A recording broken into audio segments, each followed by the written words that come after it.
Mesdames et messieurs, bonsoir. Bienvenue au Flash de RTI1, la réunion du groupe consultatif sur le financement du Plan national de développement 2016-2020 a porté ses fruits. Le montant des financements annoncés par les bailleurs de fonds s'élève à 15,4 milliards de dollars, soit 7 700 milliards de nos francs, un montant qui représente les engagements d'institutions et de partenaires au développement sous forme de prêts ou de dons.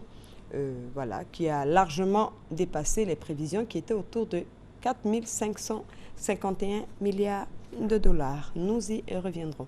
Avec nos envoyés spéciaux à Paris, la Haute Autorité pour la bonne gouvernance entame des tournées dans le cadre de la lutte contre la corruption. Ce matin, elle était à Dabou pour le lancement officiel de la campagne de sensibilisation à l'endroit des autorités préfectorales et des élus locaux. Reportage Alexis Ouedraogo. En Côte d'Ivoire, le phénomène de corruption impacte négativement l'économie et dégrade le tissu social. Santé, éducation, commerce, aucun secteur n'est épargné. Créée en 2013 pour lutter contre le mal, la Haute Autorité pour la bonne gouvernance descend sur le terrain. L'atelier ouvert ce mercredi marque le début d'une vaste campagne de sensibilisation. Son objectif, impliquer dans la lutte les agents publics, notamment les fonctionnaires et agents de l'État.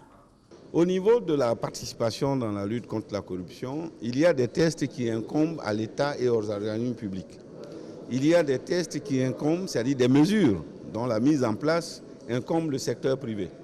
Il y a des mesures qui incombent aux ONG, des mesures qui incombent aux médias. Ici, aujourd'hui, c'est l'État et les organismes publics. Donc vous voyez, dans la salle, il y a beaucoup de préfets, les directeurs régionaux, les élus, ça, ils sont concernés. Après, on fera pour le secteur privé, pour que tout le monde participe. Transparence, responsabilité, bonne gouvernance, lutte contre la corruption sont les termes qui devront désormais les inspirer. Présents à cette sortie de la Haute Autorité pour la bonne gouvernance, les acteurs de l'administration déconcentrée, le corps préfectoral, ainsi que les élus locaux ont salué l'initiative. Ça incite chacun à prendre conscience de ses responsabilités, de ce qu'il faut faire, de ce qu'il ne faut pas faire.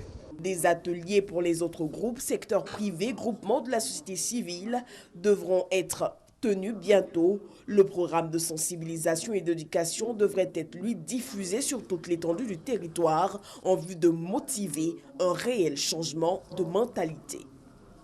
La direction La Haye, le bureau de la procureure de la Cour pénale internationale a requis ce mercredi un emprisonnement minimum de 25 années contre Jean-Pierre Bemba, l'ancien chef du mouvement de libération du Congo, le MLC.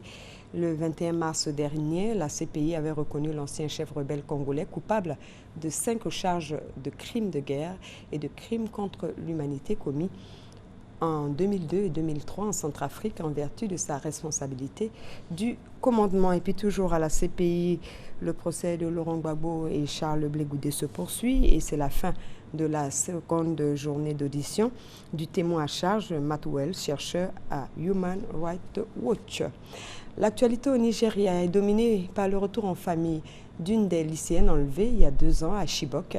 Aminata Ani, c'est son nom. Elle a été retrouvée dans la forêt de Sambisa, qui est considérée comme l'un des bastions des islamistes de la secte Boko Haram. Aminata Ani fait partie des 276 lycéennes enlevées dans la province de Maiduguri, dans l'état de Borno, situé dans le nord du Nigeria. Ces enlèvements avaient suscité une vague d'indignation à travers le monde, à travers le mouvement Bring Back Our Girls. Toujours au Nigeria, ce mercredi, une grève était annoncée contre la hausse du prix de l'essence. Après 2 jours de discussion avec le gouvernement et malgré l'interdiction, un syndicat a maintenu son appel à la grève.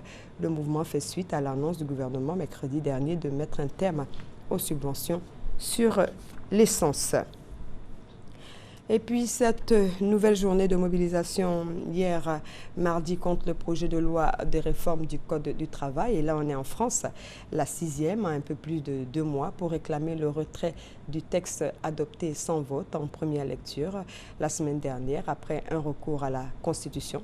Les cheminots, routiers et agents de l'aviation civile se mobilisent aujourd'hui et demain. Des perturbations sont prévues sur le trafic routier, ferroviaire et aérien. Et puis le Venezuela s'attend à vivre une journée à haut risque ce mercredi 18 mai avec des manifestations convoquées par l'opposition dans différentes villes pour exiger un référendum afin de révoquer le président Nicolás Maduro.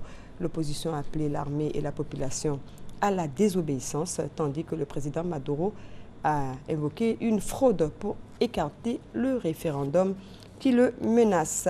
Le Somaliland, république autoproclamée du nord de la Somalie, dont aucun pays ne reconnaît la souveraineté, a célébré ce mercredi les 25 ans de sa sécession avec la Somalie par un défilé militaire et policier qui a été bien entendu boudé par la communauté internationale. C'est la fin de ce flash. On se retrouve à 20h pour développer tous ces titres. À tout à l'heure.